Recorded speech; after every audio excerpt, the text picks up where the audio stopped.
À toutes et à tous. Aujourd'hui, j'ai le grand plaisir d'accueillir le docteur David Clarke. Le docteur Clarke est un médecin émérite, spécialiste en médecine interne et en gastro-entérologie. Et il est l'une des figures importantes du champ des douleurs et symptômes neuroplastiques dans la continuité des travaux du docteur John Sarno et des recherches modernes sur les symptômes psychophysiologiques. Il a enseigné à l'Oregon Health and Science University, une université médicale américaine située à Portland, et au cours de sa carrière, il a accompagné plusieurs milliers de patients souffrant de douleurs ou de symptômes persistants qui ne s'expliquaient pas entièrement par une maladie active ou une lésion. Il est aujourd'hui président et cofondateur de l'Association for the Treatment of Neuroplastic Symptoms, la TNS, une association américaine consacrée à la reconnaissance, au diagnostic et au traitement des symptômes neuroplastiques. Je mettrai les liens vers ces ressources et vers l'association en description ou en commentaire. Alors, pour commencer, nous allons revenir aux bases et je vais poser la première question. Donc, les questions seront d'abord en français puis ensuite en anglais. Que veut-on dire exactement lorsque l'on parle de douleur ou de symptômes neuroplastiques? Ce terme est encore peu connu du public français, francophone, et j'aimerais demander au Dr Clarke de nous l'expliquer simplement avec ses propres mots. So, welcome Dr Clarke and thank you so much for being here. Merci Jasmine et bonjour à tous. Thank you. So the first question, for people who are hearing this term for the first time, how would you explain neuroplastic pain or neuroplastic symptoms in simple words? Pour les personnes qui entendent donc ce terme pour la première fois, comment est-ce que vous pourriez expliquer ce terme de neuroplastique, donc douleur et symptômes neuroplastiques? Merci. Neuro refers to the brain and the nervous system, and plastic refers to the capacity for change. So it's a very hopeful term. Most people assume that if you have pain or illness, it must be coming from injury or disease. But in fact, there's a whole other category of conditions that are generated by the brain, real pain, real illness in the body, but generated by the brain because of changes in the physical structure of the nervous system. And that's where the term comes from. Thank you. My next question would be, what first led you to become interested in the concept of neuroplastic pain or neuroplastic symptoms? Qu'est-ce qui vous a amené au départ à vous intéresser au concept des douleurs et des symptômes neuroplastiques? Yes, I had very traditional training. The first 7 years of my formal medical education were about organs and structures. So had no idea that there was this other category of illness until I encountered a patient in my 8th year of formal education who had very severe symptoms, but we could find nothing wrong with her physically, no organ disease, no structural damage. And I stumbled on the fact that she was coping with a severe level of stress. Neuroplastic symptoms are linked to stresses past or present in a person's life, or to trauma, or to emotions, or to things like depression and anxiety, or other challenges in life. And I uncovered this in her life, and with the help of a psychiatrist, she was successfully treated. And I had no idea that the brain could create such severe symptoms in a patient that she had, or that you could successfully treat people just by talking to them. And I found that very intriguing. And I learned everything I could from the psychiatrist and began using those techniques when I was in practice after I finished my training. And that's now been 40 years and over 7,000 patients. So what year was that year where you first worked with that case, that patient? What year would that have been? 1982. 1982. And at that time, donc la question que je posais, c'est en quelle année est-ce que ça s'est passé, cette première patiente? Donc c'était en 1982. Et donc je vais lui demander à ce moment-là, dans la médecine, est-ce qu'on parlait de cette approche? Est-ce qu'on pouvait lier voilà, les traumas, les histoires de vie avec la douleur? At that time in the 1980s, do you know of doctors that were already maybe working with the combining talk therapy and pain? Was that something that was already being talked about? No, I practiced largely in isolation. I assumed that there would be other mental health professionals doing this work, just like the psychiatrist in Los Angeles when I was in training. But when I came to Portland, Oregon to begin my career, I found that there was nobody here that was doing that work. And patients would get cognitive behavioral therapy, which does not work very well for this condition. And so those patients came back to me and said, I still have my symptoms. Now, what can we do? So I tried to help them myself. And I learned by trial and error. It took me probably 5 years before I felt like I had learned enough that I was getting the best results possible. In the earlier years, it was, like I say, a lot of trial and error. But even when I was a beginner, people were getting better that were not getting better in the rest of the healthcare system. And that was very encouraging to me to keep going with it. I think we'll come back to that later through the questions on the ATNS and how that started. On reviendra à ça un peu plus tard quand on va parler de l'association du docteur Clarke et comment il a créé cette association. So in France, chronic pain is still understood through a very biomedical model, looking for a lesion, an abnormality, or a visible cause. Sometimes, when no clear structural cause is found, patients may also be told that it's all in their head or that they simply need to take care of their stress. Could you explain the difference between the biomedical model and the modern biopsychosocial model, and even the one that we're talking about now is the symptom perception model, when it comes to understanding chronic pain, and what scientific evidence supports these new models, more modern models today? Donc en France, la douleur chronique est encore souvent comprise à travers un modèle très biomédical. On cherche une lésion, une anomalie ou une cause visible. Parfois, lorsque aucune cause structurelle claire n'est trouvée, les patients peuvent aussi entendre des choses comme c'est dans votre tête, ou ils doivent simplement gérer leur stress. Pourriez-vous expliquer la différence entre le modèle biomédical et le modèle biopsychosocial moderne, même celui qui est encore plus récent de perception des symptômes, dans la compréhension de la douleur chronique, et quelles preuves scientifiques soutiennent aujourd'hui ces modèles plus récents? Yes, that is the traditional Western model that if you don't have a condition of an organ or a structure, that it must be imaginary or all in your head, and that there's nothing that can be done for you except to treat the symptoms, and that you probably cannot handle the normal stresses of life, and that you're a neurotic person, that nothing really can be done for, and that it's not part of medical training to help a person like that. And all of these are myths. All of these are false assumptions. The truth about this condition is actually the opposite. This is a condition that can be diagnosed and treated as successfully as any other form of illness if you know what to look for.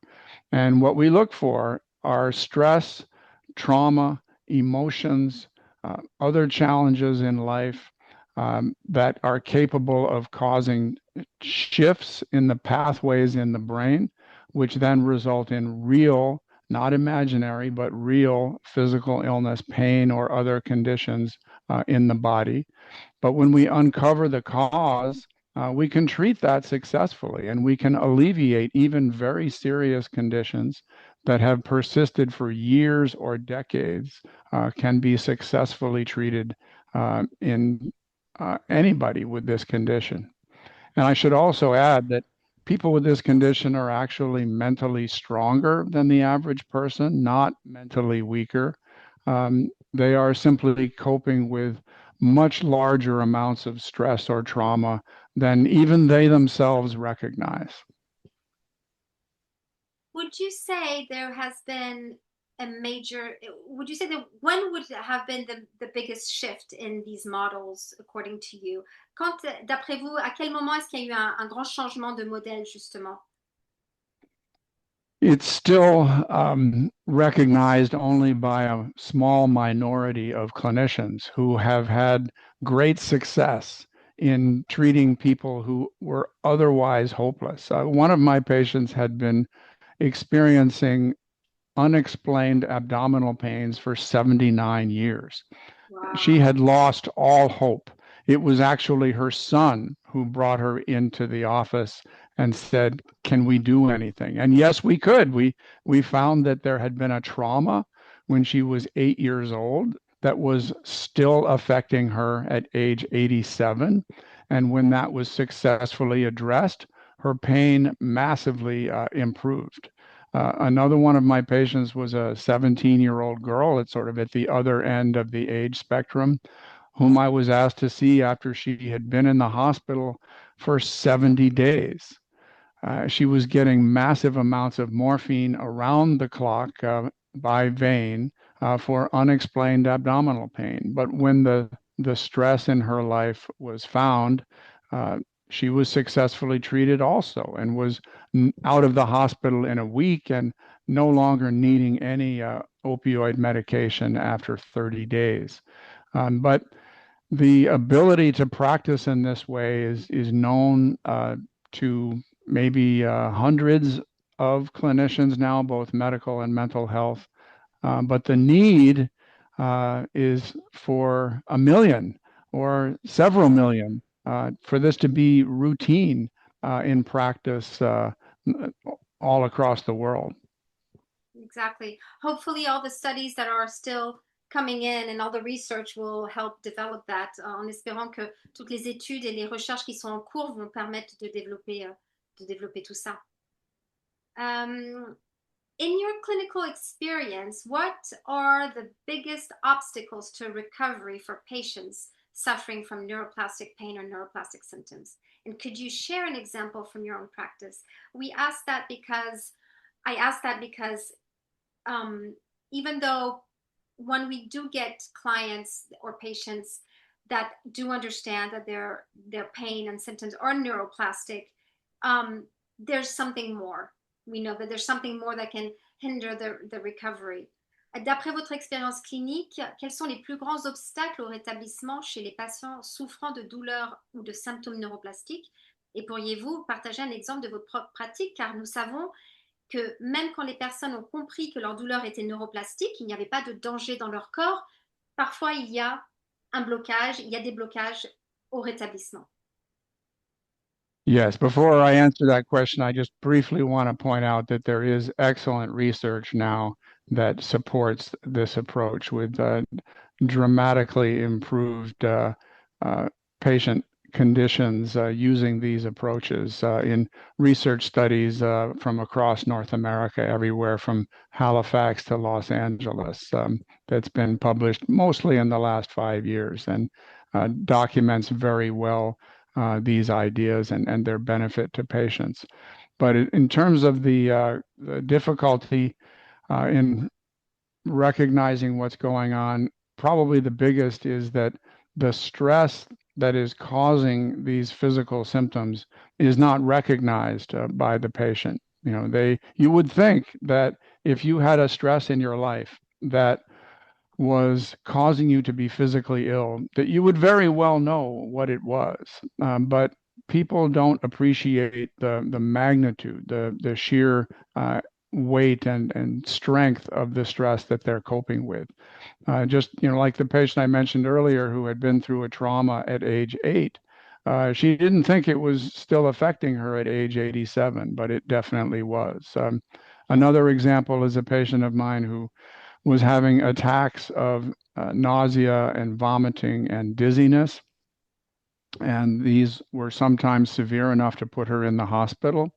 She had been in a very prestigious university medical center 60 times over 15 years for this condition, and nobody knew what it was. They even had a psychiatrist interview her, and he said, no, she's perfectly healthy mentally. And he sent her back to the medical doctors who could not understand why she was having these episodes. But it turned out that all of them were connected to interactions with her mother, who had been verbally and emotionally abusing her since she was 3 or 4 years old. And she was now 50 years old. So she had been suffering this abuse for 47 years. But she didn't make the connection. One of the examples was that she would always have one of her attacks of dizziness and vomiting whenever she was driving to go visit her mother. But she did not even make that connection. So once she understood where these episodes were coming from and she saw the magnitude of what was happening, she was able to cope with that. She was able to put boundaries around her mother's behavior so that she refused to accept what her mother had been doing throughout her life. And once she did that, she had no more attacks. Yeah, that's it's pretty. It's such a thing when people do connect the dots and it's so liberating for them. C'est vraiment libérateur quand les gens vraiment prennent conscience de ce qui se passe et qu'ils arrivent à mettre tout en place. With the current understanding of neuroplastic pain, what kind of care or treatment approach do you consider most relevant today for people suffering from fibromyalgia, migraines, IBS, chronic fatigue, pelvic pain, or other persistent neuroplastic symptoms?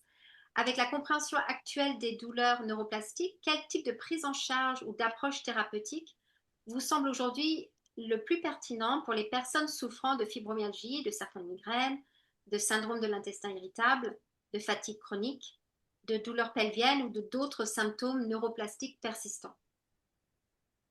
Well, the first step is always to assure people that we have done the diagnostic tests and we have not found injury or disease to explain their condition, which is good news because it means that the symptoms are very likely neuroplastic, which means they are generated by the brain.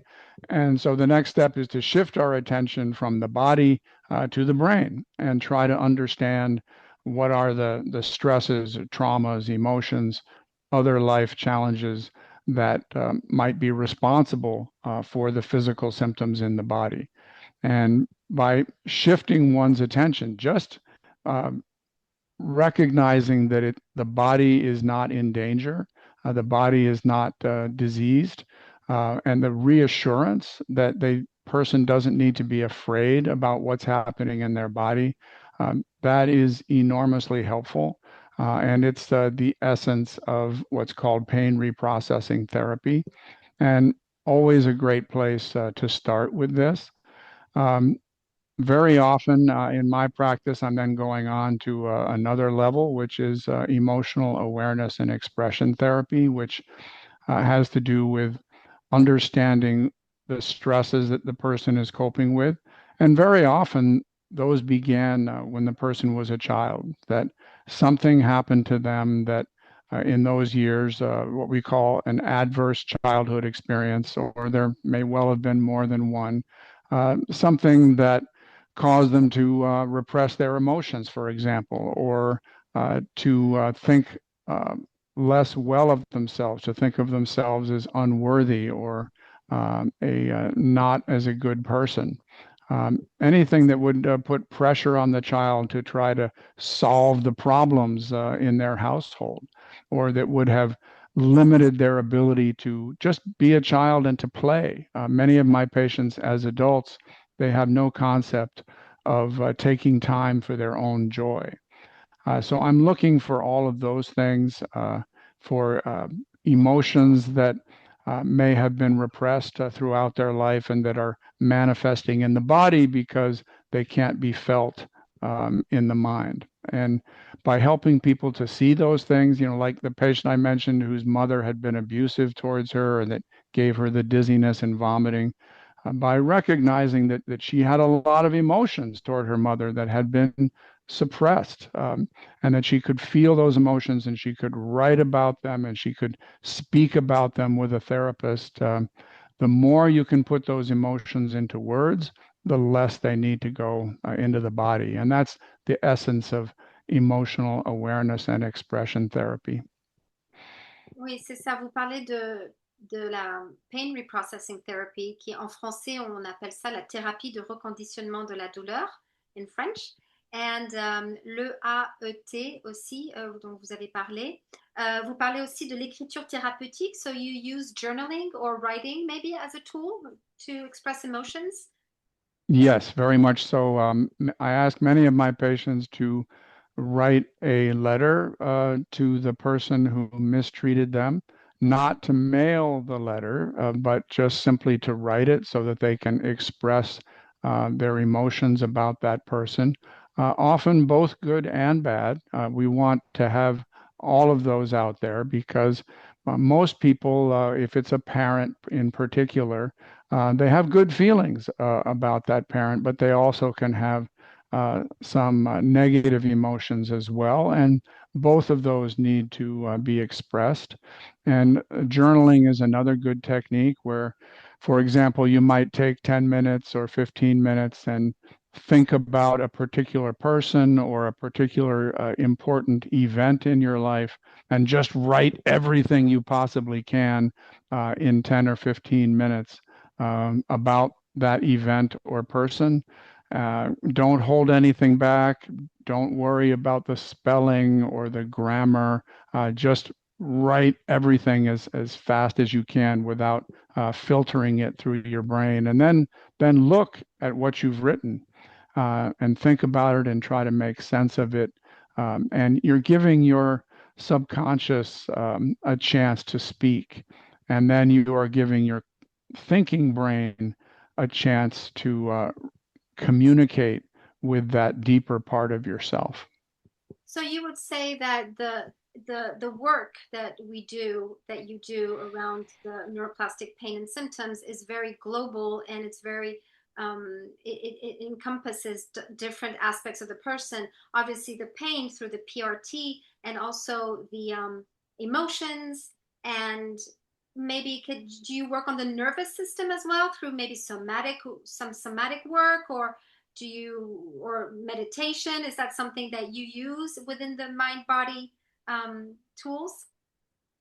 Alors, Well, those, je traduis en français. sorry, Pardon. oui. Donc, on a parlé que l'approche de mind body moderne aujourd'hui dans la prise en charge des douleurs neuroplastiques, elle est très générale, elle est très intégrative. Donc, on va prendre en compte, bien sûr, les douleurs à travers la thérapie de reconditionnement de la douleur, mais également les émotions à travers, par exemple, le AET.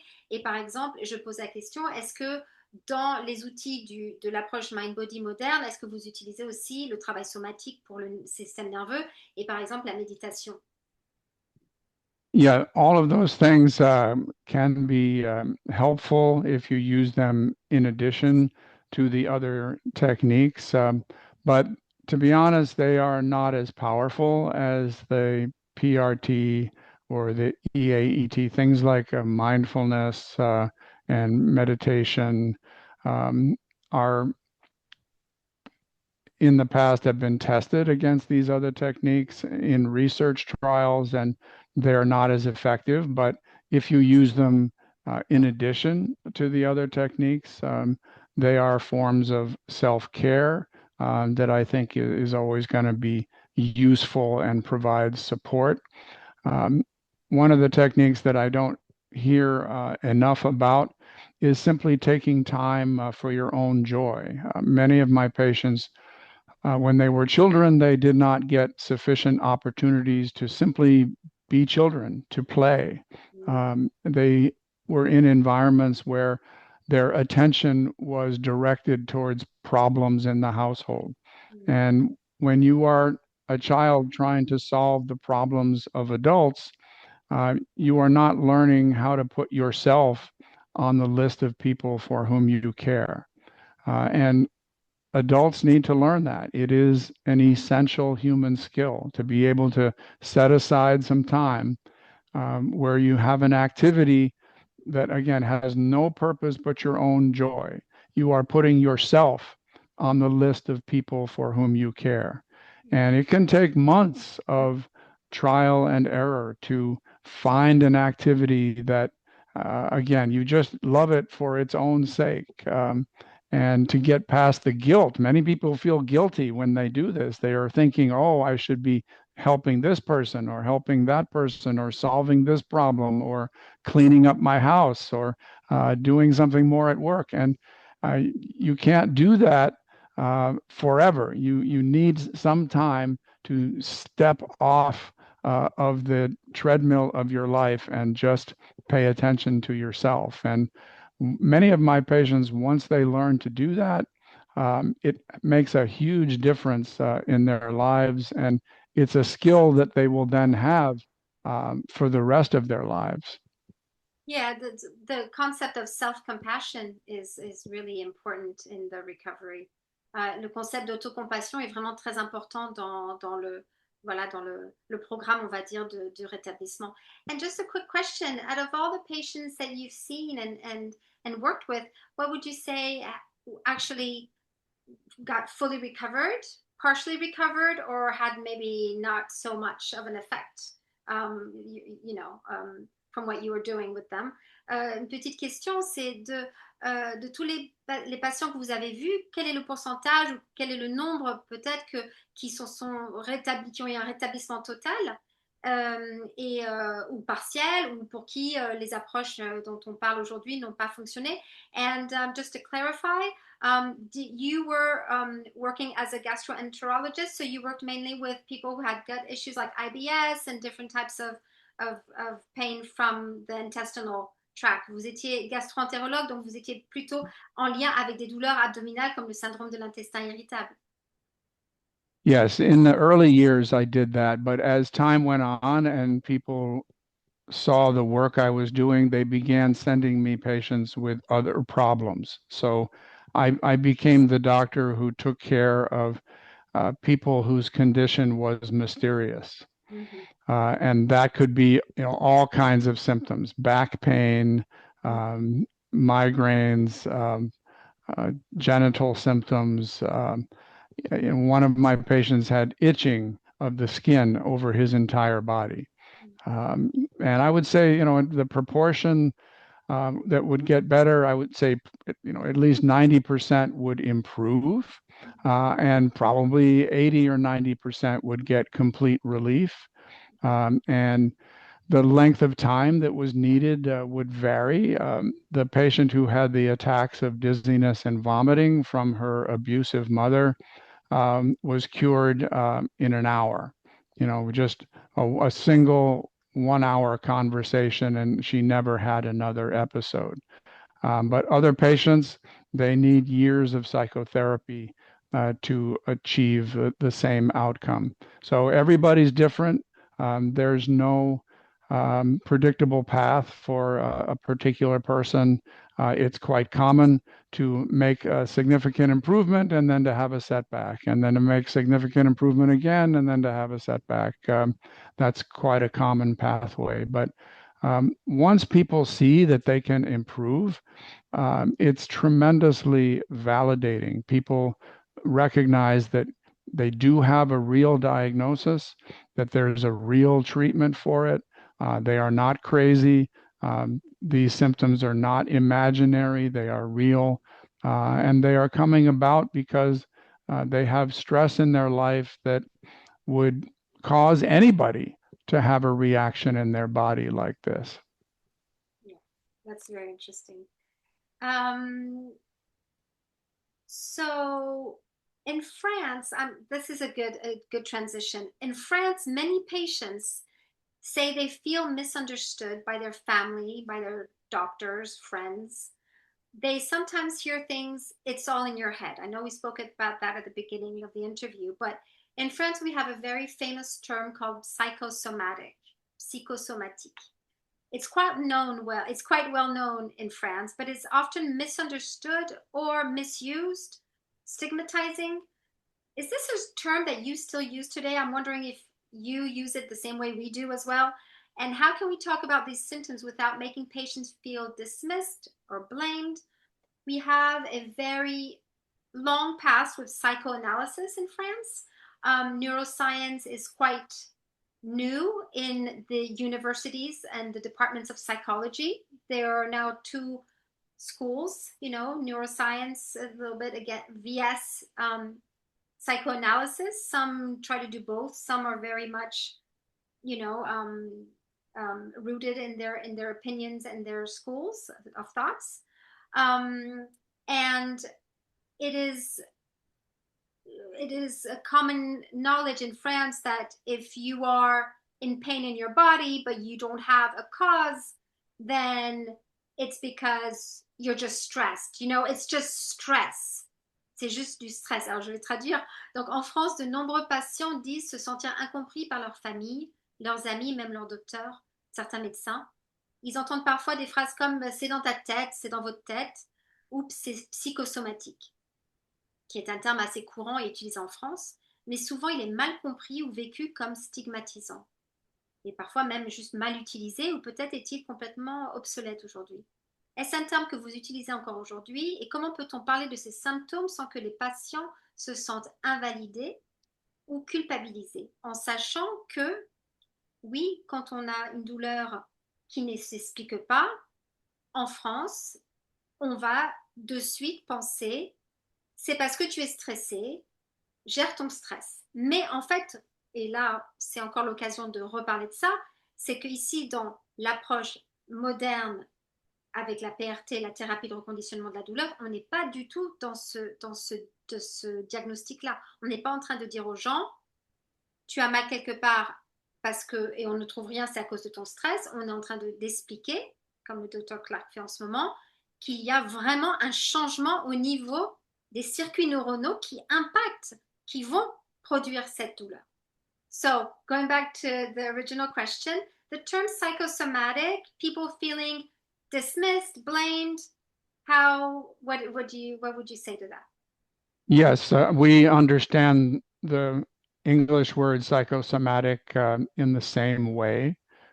The assumptions that I had when I finished my first 7 years of training were exactly the same as you described, that the patients are simply not capable of coping with the same stresses as everybody else, that they're neurotic in some way, that their symptoms are imaginary, that there is nothing that a doctor is obligated to do for them except say, go work on your stress. And this is all completely wrong and inappropriate. The truth is largely the opposite of this, that my patients, I learned through 40 years of experience, are actually very strong mentally.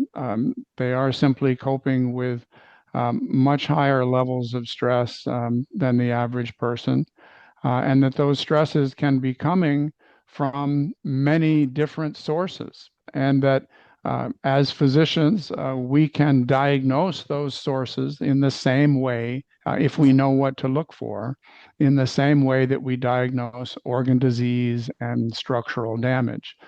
But the key is to know what stresses we should be looking for and what questions to ask. For example, when I ask people if they were under stress as children, many of them will say, no, not really. Yes, a few things happened to me, but were not as bad as what has happened to other people. And it happened a while ago, so I don't think it's affecting me anymore. But then I asked them, well, how would you feel if your own child was growing up the same way, or a child that you care about, and you had to watch them, that you were a butterfly on the wall of your childhood home, and you were watching a young child that you care about growing up exactly the way you were? How would you feel about that? And many people, when it is framed in that way, expressed in that way, they have a completely different idea about what they had to cope with. And they begin to recognize that they probably have some emotions about what they experienced that they're not aware of. And that those emotions are consequently, they are manifesting in the body. And that's just, one example of a range of diagnostic ideas that can help bring to the surface what's really going on. And when you do that, all of those issues can be successfully treated. And when they are treated, the pain and illness begins to improve and usually goes away in a matter of weeks or months. If I'm certain some of our viewers will, the French viewers will tell themselves, well, I can just do talk therapy then and just work on my trauma and go back to my childhood and that'll be enough.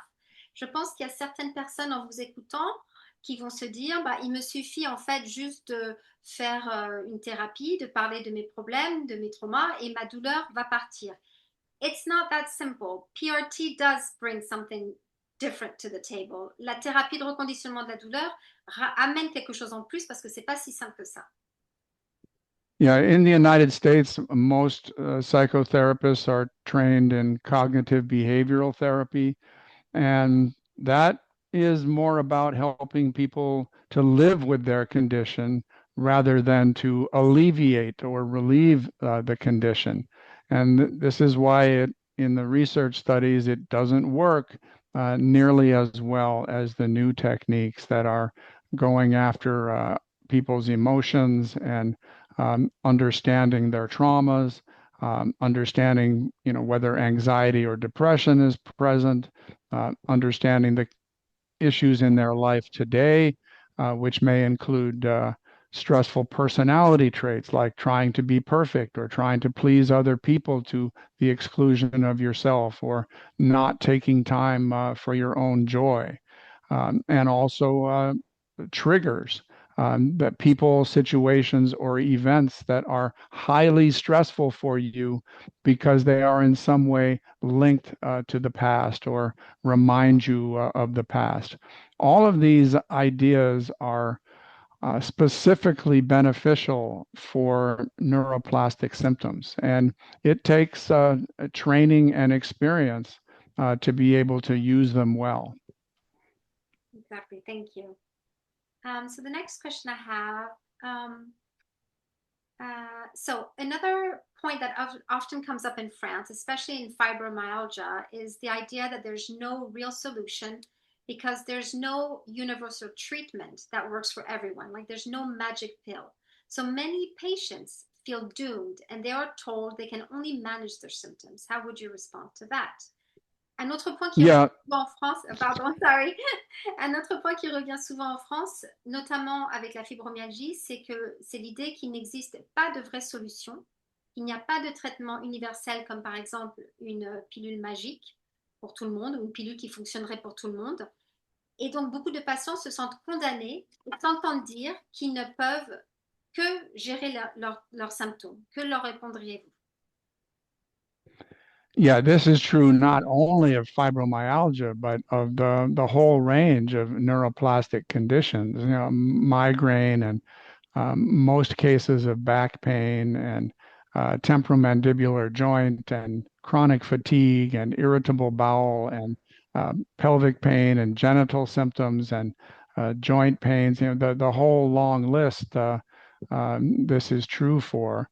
But it turns out that if you do an evaluation for all of the many different sources of stress that a person can be struggling with in the present day or in the past, and traumas, and making sure about anxiety and depression that is often missed diagnostically, and the long-term impact of adversity in childhood. If you comprehensively assess someone for all of those things, you will find conditions that are subject to successful treatment.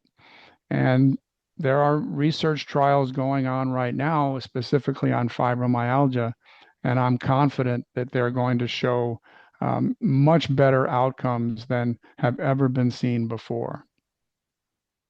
And do the physicians in the United States as well give um, diagnosis for these conditions, saying there's no cure and you can only manage your symptoms? Do they also approach patients like that? Aux États-Unis aussi, les médecins vont dire aux patients de fibromyalgie, par exemple, il n'y a pas de traitement, vous devez juste traiter vos symptômes, or do they have a different approach?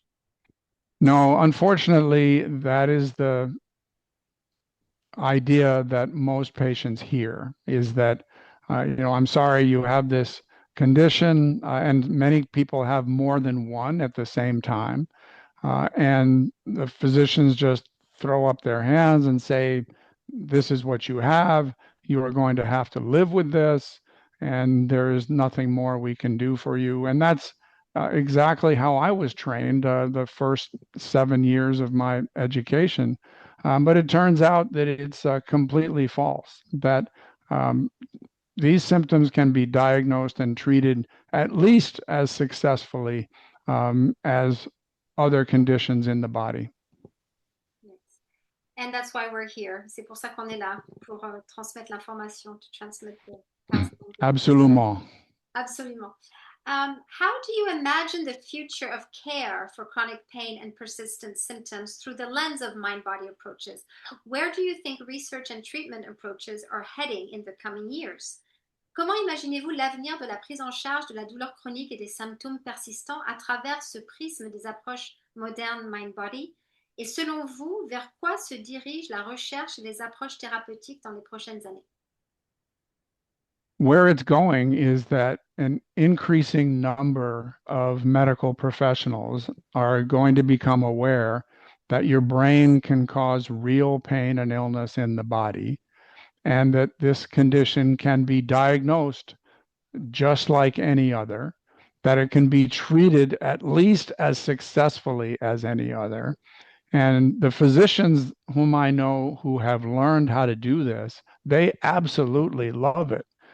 There was one doctor who took the training course on the symptomatica.me website, and suddenly the 40% of her patients who had neuroplastic symptoms changed from being a source of terrible frustration for her into being a very rewarding group to work with because she could help them get better.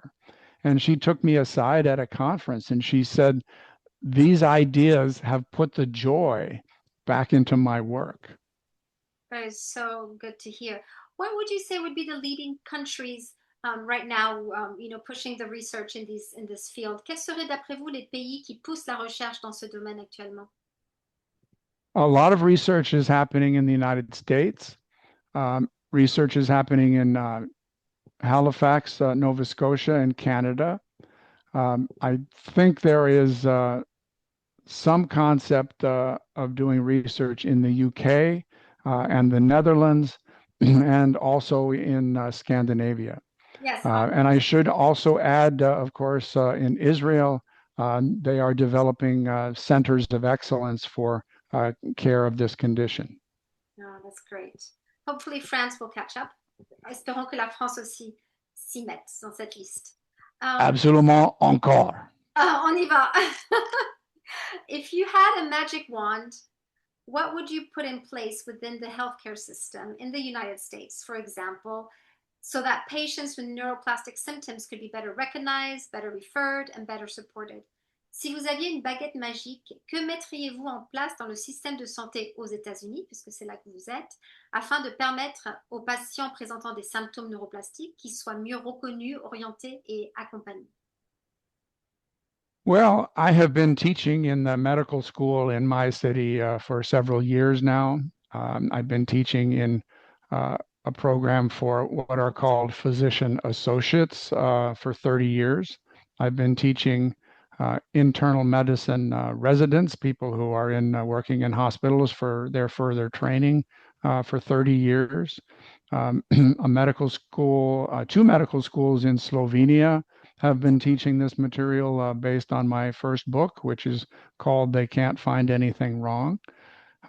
So if I had a magic wand, I would bring those kind of teaching programs to every healthcare professional, both medical clinicians and mental health professionals, because ideally they will collaborate with each other.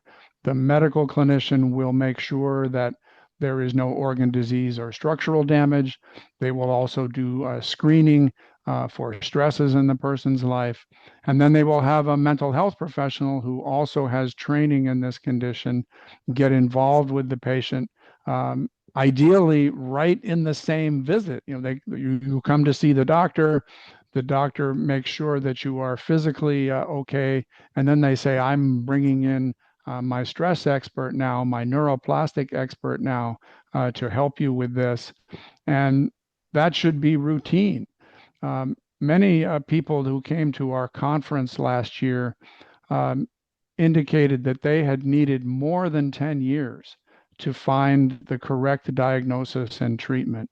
That would never happen with diabetes or cancer or heart disease. And it should never happen with a neuroplastic condition. You should come into the doctor with a neuroplastic condition, get the tests to make sure there's no organ disease, and then get the right care for a neuroplastic condition. It should be routine. And we are working very hard to bring that about. Great, thank you. So we're coming towards the end of this interview. A few questions about your association, the ATNS. What is its mission and who is it for? Est-ce que vous pourriez, nous arrivons à la fin de cette interview, est-ce que vous pourriez nous donner des informations sur votre association, la TNS, sa mission et les personnes à qui cette association, organisation s'adresse? Yes, our mission is to educate healthcare professionals, both medical and mental health, and the public about neuroplastic conditions. Just the simple idea that your brain can cause pain or illness in your body. If everybody knew that, if it was common knowledge amongst professionals and the public, everything would change because everybody would then want to know, well, if my brain is doing this to my body, why is it doing it? And that would lead to investigation into sources of stress, both in the present day and from the past. So that is what we are trying to bring about. It's for everybody, both professionals and the public. And our website is currently symptomatic.me, soon to change to neuroplastic.org. Exactly. I will put all the links in the caption. Bien sûr, je mettrai tous les liens du nom de l'association dans la caption. And the last question, what advice would you give our very young French association for neuroplastic pain and symptoms? And what message would you like to share with people with the people watching this video, whether they are patients, doctors, therapists, researchers? Donc, pour terminer, quel conseil donneriez-vous à notre toute jeune association française des douleurs et symptômes neuroplastiques? Et quel message aimeriez-vous partager avec les personnes qui regarderont cette vidéo, qu'il s'agisse de patients, de médecins, de thérapeutes ou de chercheurs, en sachant que le message d'espoir, c'est quand même quelque chose qui compte beaucoup pour l'association. The message of hope is also a concept that's very important for us as well. So what would you like to share with us? Yeah, that is the message that I would share, is that there is tremendous hope in the work of neuroplastic treatment. The association in the United States, the ATNS, started 15 years ago in 2011 with no money, no staff, a very bare website. And we just kept sharing our message, and people joined us and donated money and enabled us to hire staff, which then were able to amplify our message, which then led to more people joining us to the point where we had 350 people from around the world came to our conference last year. We have close to 100,000 followers on social media. So, but we started from nothing. And this message is so powerful that it leads to growth. And the hope is also for everyone else you mentioned, patients and clinicians and researchers, that this condition can be diagnosed and treated at least as successfully as any other. We don't cure everybody with a neuroplastic condition, but we certainly don't cure everybody with diabetes, cancer, or heart disease either. But people who had suffered with this for years or decades, people who have had severe conditions, multiple conditions, can be successfully diagnosed. People who've been flat out with chronic fatigue for 10 or 15 years have been able to resume their lives. It is unbelievable what can be accomplished with professional work in this area. And so, just one last question. What are your future plans? Because you are retired. Vous êtes à la retraite. Est-ce que vous avez encore des projets? Do you still have plans? I am retiring at the end of 2027. Oh, Um, at the moment, I am still the president of the ATNS and still working very hard to ensure the success. And then I will pass on the presidency to someone else at the end of 2027. But for right now, I'm trying to continue the growth, which has been accelerating. It's like I say, started off very small, and now it's vastly bigger than it was and has um, every hope of getting even bigger. I have a very dedicated volunteer board of directors, some of whom have been with us since we were founded. People love this work and they want to see it succeed. And the amount of effort that they put out for no financial return at all, and that is true for myself as well, has been tremendous. okay. Well, thank you so much. Thank you so much for being here and sharing your knowledge with us and the messages of hope. This is a first for the association. Merci beaucoup, Dr. Clarke, d'être venu avec nous, enfin, d'avoir accepté cette première interview pour l'Association française des douleurs et symptômes neuroplastiques. Il y en aura d'autres, il y aura encore d'autres interviews à venir. Merci beaucoup et je mettrai tous les liens dans la caption en bas. Thank you so much. I'm just going to shut the recording. Merci beaucoup, Jasmine. Merci beaucoup.